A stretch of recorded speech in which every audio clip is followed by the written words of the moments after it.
माताश्री को रोककर कोई लाभ नहीं होगा, पर एक प्रयास कर सकती हूँ।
रुकिए देवी,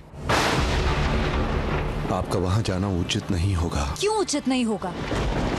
वहां हलाहल सृष्टि का सर्वनाश कर रहा है और मैं यहाँ खड़ी रहकर देखती रहूं देवऋषि?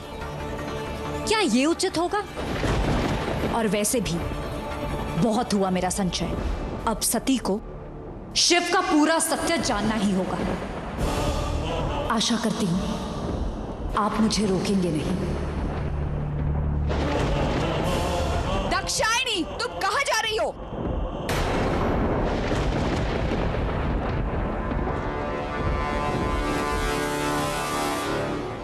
सैनिकों, दाक्षायणी को रोको।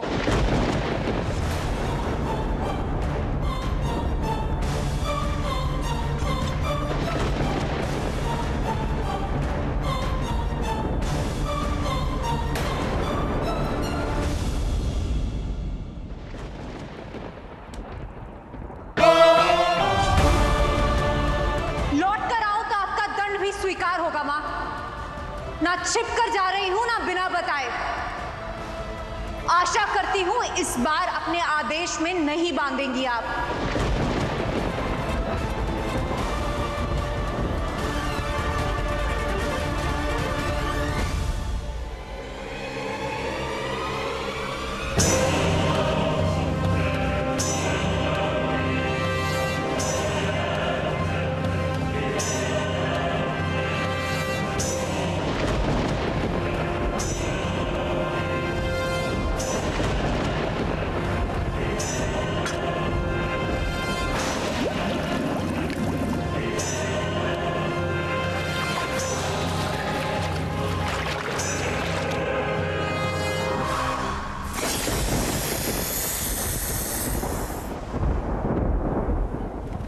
प्रभु, हमारी रक्षा कीजिए प्रभु। आपके कहने पर हमने अमृत के लिए समुद्र मंथन किया था, परंतु ये विष तो हम सबके प्राण ले लेगा प्रभु। और इस बार सबकी मंशा हित और सहयोग की थी, तो फिर ये विष कैसे निकला प्रभु? त्राहिमाम शंभु, त्राहिमाम, आपने मुझे अहंकार के विष से बचाया। अब इस हलाहल से संसार की रक्षा कीजिए प्रभु। हमारी विनती है, हमारी रक्षा कीजिए प्रभु। रक्षा करें शंभु, रक्षा करें।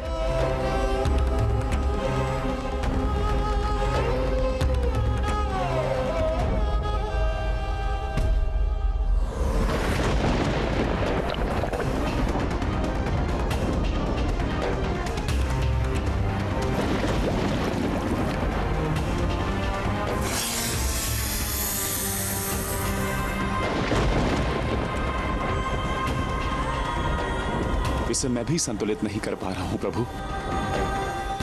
आपके आदेश पर मैंने सृष्टि का निर्माण किया था, परंतु मैंने विष तो नहीं रचा था। ये कैसे उत्पन्न हो गया प्रभु?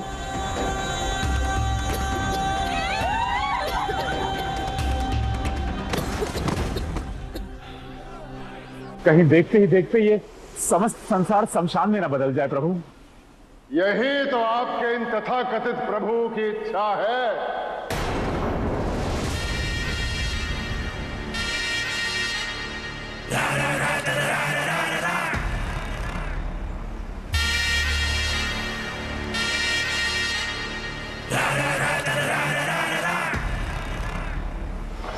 और अब ये सारे संसार को शमशान में बदल देना चाहते हैं। यही समझाया था मुझे मरघट में कि भस्म में ही सत्य है और यहीं से सबको मुक्ति मिलेगी। तुम्हें इस शमशान में जीवन का अंत दिख रहा है, परंतु मुझे मुक्ति का आरंभ। यहाँ सब मुक्त होते हैं। अब ये पूरे संसार को भस्म में बदल कर ही संतोष लेंगे और सबको मुक्ति दिलाएंगे। अच्छा है, इनका काला सत्य भी भस्म के साथ दब कर रह जाएगा और जब कोई जीवित ही नहीं रहेगा तो इनका काला सत्य भी कोई नहीं जान पाएगा। सबकी मृत्यु पर आनंद तांडव करेंगे ये। बहुत हुआ दक्ष, अब यह उदंडता सहने योग्य नहीं है। संकट की इस घड़ी में जो सुझाव का न रखकर संकट का बखान करे और सबकी आत्मबल पर चोट पहुंचाए, वह स्वयं एक संकट होता है।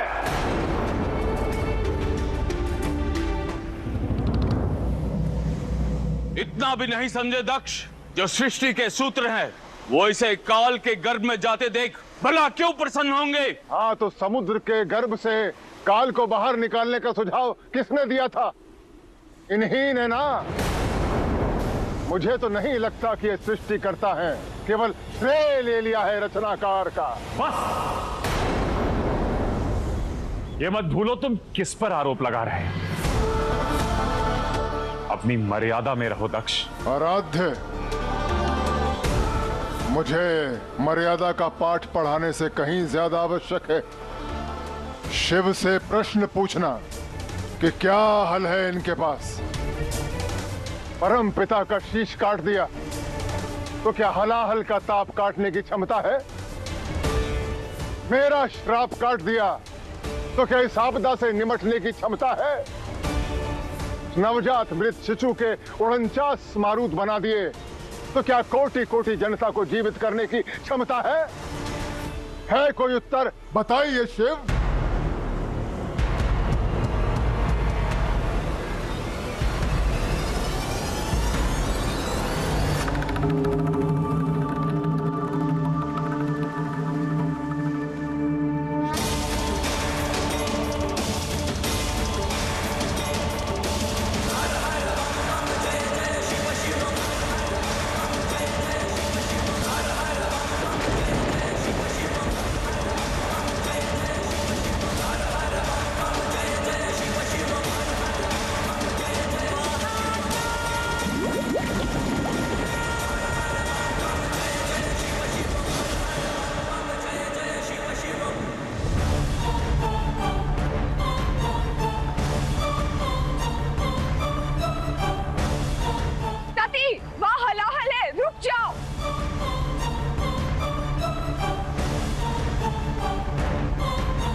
सती,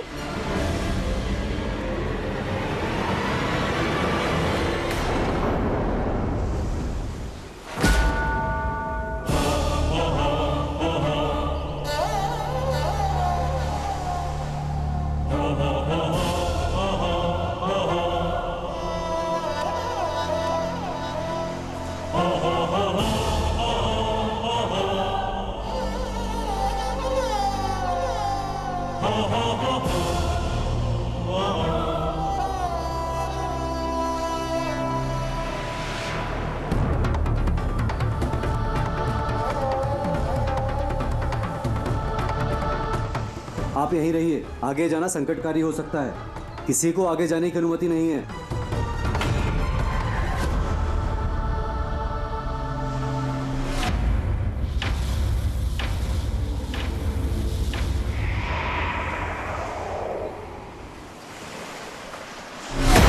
ये क्या अनर्थ कर रही हो सती?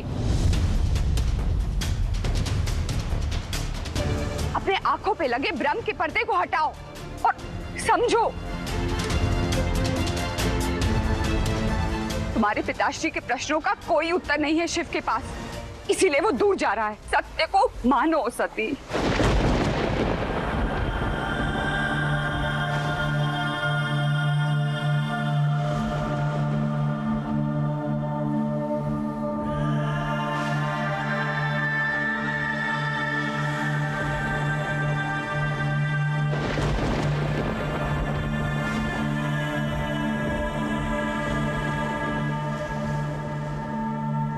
देखा सती, आज फिर भ्रम में रखकर चले गए शिव।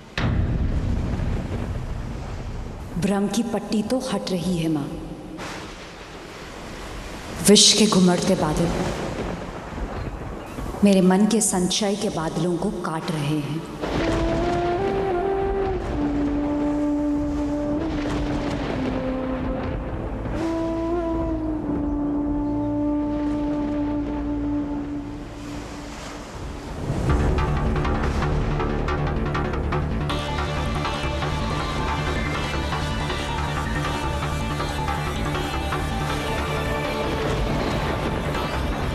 चंद्रदेव, शिव क्या सोच रहे हैं? क्या करने वाले हैं ये? आनंद ले रहे हैं विनाश का। स्वयं विनाशक जो है।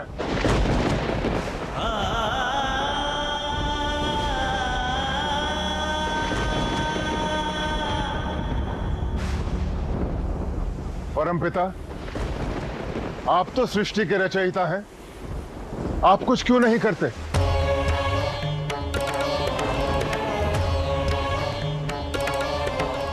आराध्य, आप संसार के संचालक हैं। आप शिव पर क्यों आस लगाए बैठे हैं? क्योंकि शिव हमारे मार्गदर्शक हैं।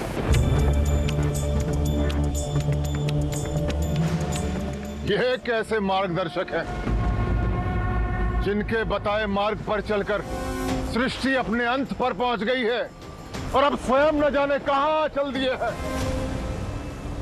यही तो शिव हैं, जो केवल राह बताते नहीं, स्वयं उस पर चल कर दिखाते हैं।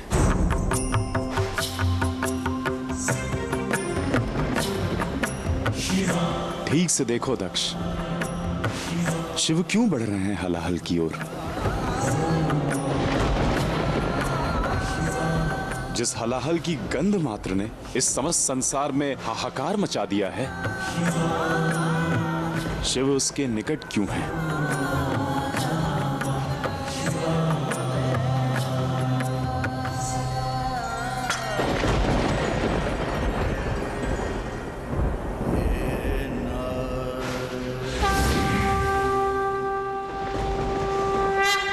ये क्या करने जा रहे हैं महादेव?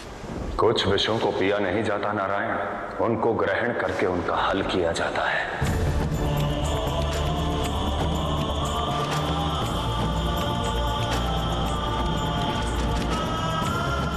अपना शंख दीजिए। नहीं शिव, ये कालकूट है नारायण, काल को भी गिरा देने वाला। और जब समस्त संसार ने महाकाल माना है तो कर्तव्य निभाना है।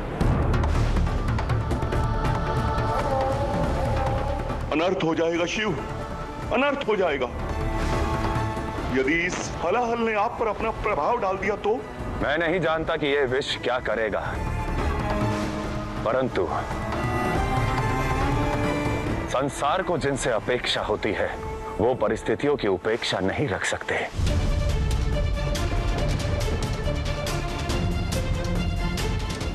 और स्मरण है ना, मैंने सृष्टि के प्रारंभ में क्या कहा था? जब मेरी आवश्यकता होगी तब मैं आऊंगा। लेकिन आपने वासु को वचन दिया कि ये मंथन समाप्त होने तक आप यहीं नहीं आएंगे। आपसे विनती है कि मंथन के आरंभ होते ही आप यहाँ से चले जाइए। ठीक है, मैं यहाँ नहीं रहूंगा। अवश्य दिया था नारायण, परंतु उस वचन का टूटना श्रेष्ठ है जो आपको अपने कर्तव्य को वहन करने से रोके।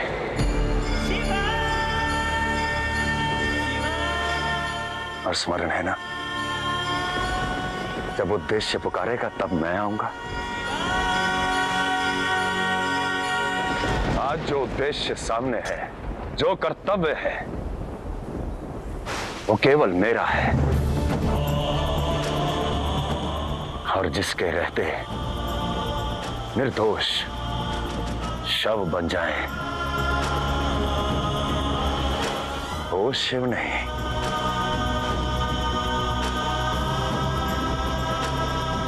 लाइए नारायण, सत्य की कसौटी ने शिव को पुकारा है।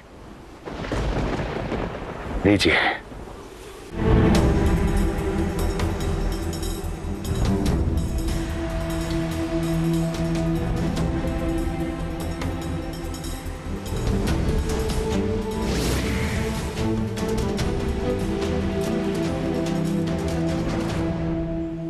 नहीं प्रभु नहीं, आप ऐसा मत कीजिए।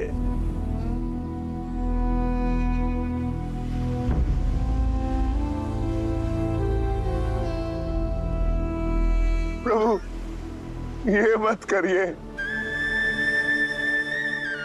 ये शंख मुझे दीजिए, ये हलाल मैं ग्रहण करूंगा।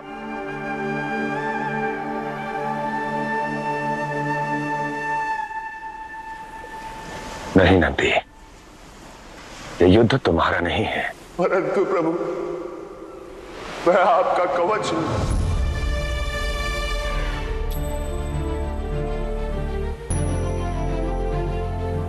जिस प्रकार नंदी और काल के मध्य शिव आ गए थे, उसी प्रकार आपके और कालकूट के मध्य ये नंदी कैसे नहीं आएगा प्रभु, कैसे नहीं आएगा।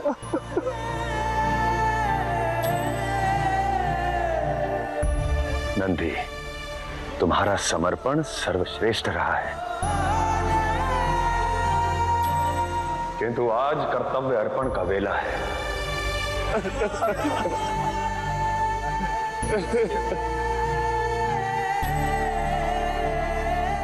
नहीं प्रभु नहीं, नहीं प्रभु नहीं। तुम और सभी शिवगण किसी भी परिस्थिति में बीच में नहीं आओगे, यह मेरा आदेश है।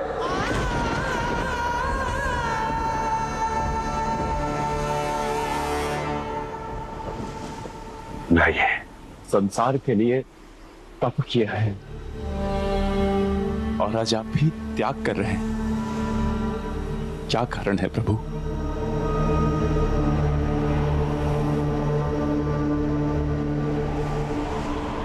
प्रेम, प्रेम, प्रेम।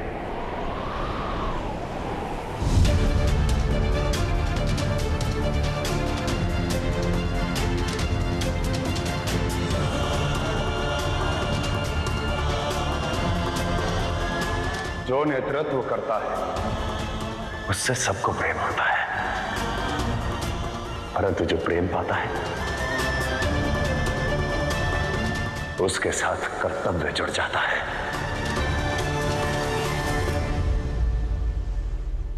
और कर्तव्य के मार्ग पर नारायण कभी तपना पड़ता है, कभी त्याग करना पड़ता है, तो कभी तांडव दिखाना पड़ता है।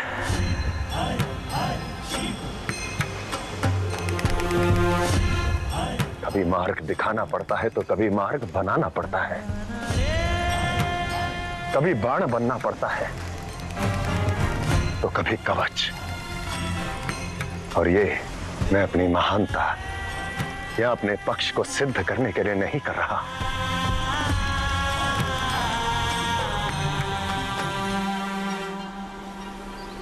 कर्तव्य है मेरा, निभा रहा हूं।